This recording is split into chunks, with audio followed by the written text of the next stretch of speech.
गोपालपुरी नामक गांव में सोनिया और सुमन नाम की दो सहेलियां रहती थी। सुमन अपने माता पिता के साथ बहुत ही छोटे से मकान में रहती थी। वहीं सोनिया बहुत ही बड़े घर में रहती थी और बहुत अमीर थी। सुमन बहुत ही अच्छी और ईमानदार लड़की थी। सोनिया बहुत ही घमंडी और लालची लड़की थी, परंतु फिर भी वे दोनों बहुत ही अच्छे दोस्त थे। वे दोनों रोज शाम को पार्क घूमने जाते थे। फिर एक दिन सुमन सोनिया से कहती है, तुम्हें पता है हमारे गांव के बाहर वाले जंगल में कोई गुफा है और मैंने सुना है जो कोई भी उस गुफा में जाता है वो वापस लौट कर नहीं आता। ये सब कहने की बातें हैं, ऐसा कुछ भी नहीं है। चलो हम आज ही उस गुफा के पास घूमने जाते हैं। अच्छा तुम कहती हो तो चलते हैं। फिर अगले दिन सुबह सुबह सोनिया और सुमन उस गुफा की ओर घूमने चल पड़ते हैं। थोड़ी दूर चलने के बाद उन्हें दो जादुई गुफा नजर आता है। देखा सोनिया, यहाँ दो गुफा है, हमें कौन से गुफा में जाना चाहिए? अरे मुझे क्या पता। सुमन और सोनिया दोनों ये सोच ही रही थीं कि कौन सी गुफा में जाए। तभी वहाँ एक परी प्रकट हुई और कहती है, मेरे इस जादुई जंगल में तुम दोनों का स्वागत है। और जैसे कि तुम देख सकती हो तुम्हारे सामने दो गुफा है, एक गुफा अच्छाई का और दूसरा गुफा बुराई का। अच्छाई के गुफा में जाओगी तो तुम्हें वहाँ एक वृद्ध महिला मिलेगी जो कई सालों से बीमार पड़ी है। तुम्हें उनकी सेवा करनी होगी। और अगर बुराई के गुफा में जाओगी तो तुम्हें वहाँ ढेर सारा खजाना मिलेगा, परंतु याद रखना उस गुफा में एक नागिन रहती है और ये तुम पर निर्भर करता है। तुम कौन सा मार्ग चुनती हो, अच्छाई का या बुराई का? इतना बोलकर वो परी वहाँ से गायब हो जाती है। सोनिया, हमें अच्छाई के गुफा में चलना चाहिए।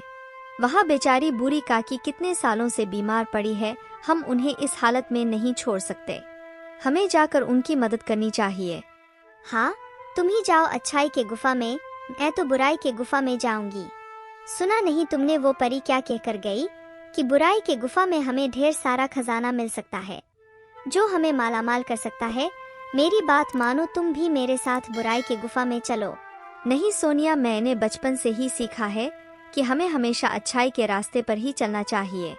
पैसों का क्या है, पैसे तो आज है और कल नहीं, परंतु हमारी अच्छाई हमेशा हमारे साथ रहती है। तुम्हें तो कुछ कहना ही बेकार है। तो चली अपने बुराई वाली गुफा में, तुम भी जाओ अपने अच्छाई के गुफा में। इतना यह कहकर सोनिया बुराई के गुफा में चली जाती है और सुमन अच्छाई के। सुमन को थोड़ी दूर चलने के बाद गुफा के अंदर बहुत ही खूबसूरत दुनिया नजर आती है, जहाँ बहुत ही सुंदर सुंदर फूल खिले थे, तरह तरह फल लगे थे। सुमन को बहुत भूख लगी थी तो वो पेड़ से फल तोड़कर खाने लगी। वाह, कितने स्वादिष्ट फल है। तभी सुमन को वहाँ एक घर नजर आता है जिसमें से खांसने की आवाज आती है। सुमन उस घर के पास जाती है और कहती है, मैं आ गई हूँ आपकी देखभाल करने, आप बहुत जल्दी ठीक हो जाएंगी। सुमन सच्चे मन से उस अम्मा की देखभाल में लग जाती है, दिन रात उनकी सेवा करती है। सुमन रोज कुटिया की सफाई करती है, झाड़ू लगाती है, पशु पक्षी को खाना खिलाती है और बहुत ही अच्छे से अम्मा का ख्याल रखती है। वहीं दूसरे तरफ सोनिया के बुराई के गुफा के अंदर जाते ही उसे बहुत ही अजीब और डरावनी दुनिया नजर आती है। उसे बहुत ही डरावनी आवाजें सुनाई देती है। सोनिया खजाने की लालच में आगे बढ़ती रहती है। सुबह से शाम हो जाती है। सोनिया को बहुत भूख भी लग रही होती है।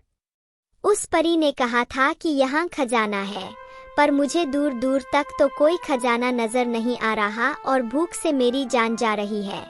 फिर थोड़ी और आगे चलने पर सोनिया को कुछ चमकती हुई चीज दिखाई देती है। अरे वाह, मिल गया खजाना। मैं जल्दी से उस खजाने के पास जाती हूँ और सारा खजाना ले लेती हूँ, फिर मैं और अमीर बन जाऊंगी। ये सोचकर सोनिया खजाना लेने आगे बढ़ती है। उसे वहाँ ढेर सारा खजाना नजर आता है। अरे वाह, इतना सारा खजाना।